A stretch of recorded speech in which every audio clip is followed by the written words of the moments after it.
Party করেন, ছাতা মাথা পার্টি, আপনার দাপটে মানুষ থাকতে পারে না, বেশি দাপট দেখায়েন না।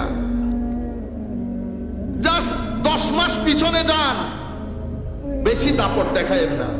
মিশে যাবেন মাটির সাথে 2 দিন 3 দিন সর্বোচ্চ। যেই তত বেশি দাপট দেখিয়েছে সেই তত বেশি মাটির নিচে ঢুকেছে। দাপট যদি বেশি দেখান তো জুলাই রাখবেন, কাগজের মধ্যে লিখে রাখবেন।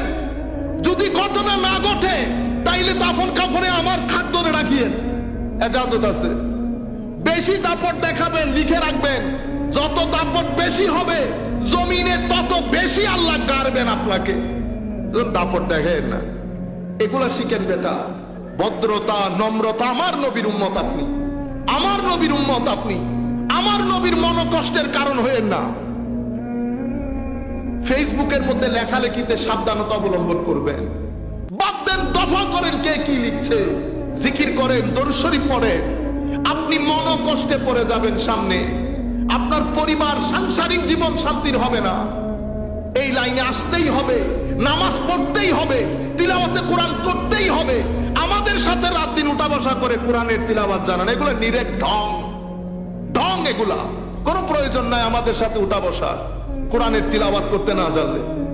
সম্মানিত উপস্থিতি, হুজুর দেখেছি বন্ধুত্ব, কেউ কবরের মধ্যে একটা রাত থাকতে চায় না। পরে চিন্তা করলাম আসল বন্ধুকে, তো দেখলাম আমলে সালেহ, নেক কাজ, পুণ্যের কাজ। কাউকে দেখলাম সালাম দিলাম, কেউ অসুবিধায় আছে সাহায্য করলাম, মুরব্বীকে দেখলে সম্মান করলাম, ছোটদেরকে স্নেহ করলাম, হালাল হারাম বেঁচে চললাম, নামাজ পড়লাম। এই যে পুণ্যের কাজ, এই কাজগুলো আমি যেখানে যাব তারাও সেখানে যাবে।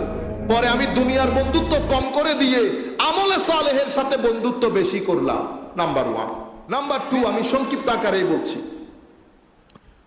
হুজুর দেখলাম কোরআনে পাকের একটা আয়াত, আল্লাহ ইরশাদ করছেন, ওয়া আম্মা মান খাফা মাকামা রাব্বিহি ওয়া নাহান নাফসা আনিল হাওয়া ফাইন্নাল জান্নাতা হিয়াল মাকওয়া। আল্লাহ বলছেন, যেই ব্যক্তি আমার আল্লাহকে ভয় করে, কিয়ামতের দিন আল্লাহর কোর্টে দাঁড়াতে হবে এই ভয় আছে, এবং নিজের লোয়ার সেলফ, নফস থেকে, হাওয়া থেকে, ডিজায়ার থেকে, খাহেসাতে নফসানি থেকে নিজেকে বাঁচিয়ে রাখে, জান্নাত তার ঠিকানা। পরে চিন্তা করলাম আমি কেন ডানে বামের এত কাজে সময় ব্যয় করব। আমি আপনার মজলিসে বসে শিখলাম নফসকে, নফসের গলা কেমনে টিপে ধরতে হয়, সেটা আপনার মজলিসে শিখেছি। এই কাজটা আমি করেছি, নফসের গলা টিপে ধরেছি। নাম্বার 3, এর পরবর্তীতে হুজুর কোরআনে পাকের একটা আয়াত, মা ইনদাল্লাহি ইয়ানফাদ ওয়া মা ইনদাল্লাহি বাক। যা আল্লাহর হাতে আছে তা বাকি থাকবে, যা মানুষের হাতে আছে ধ্বংস হয়ে যাবে। সেই তারিখ থেকে আমি এই টাকা সম্পদ অমুক সমুক যেগুলো মানুষের হাতে রাখতে হয় সেগুলা ছেড়ে দিয়েছি, যেগুলো আল্লাহর হাতে রাখতে হয় সেগুলা করা শুরু করেছি, কারণ এগুলা মরবে না। চতুর্থ বলতেছে, হুজুর আমি মানুষ, কেউ টাকা পয়সা দিয়ে সম্মান হাসিল করতে চায়, কেউ চেয়ার দিয়ে সম্মান হাসিল করতে চায়। আমি চিন্তা করে দেখলাম কোরআনে পাকে আল্লাহ ইরশাদ করছে, টাকার সম্মান ও সম্মান না, চেয়ারের সম্মান ও সম্মান না, এটার শুরু আছে, এটা শেষ আছে।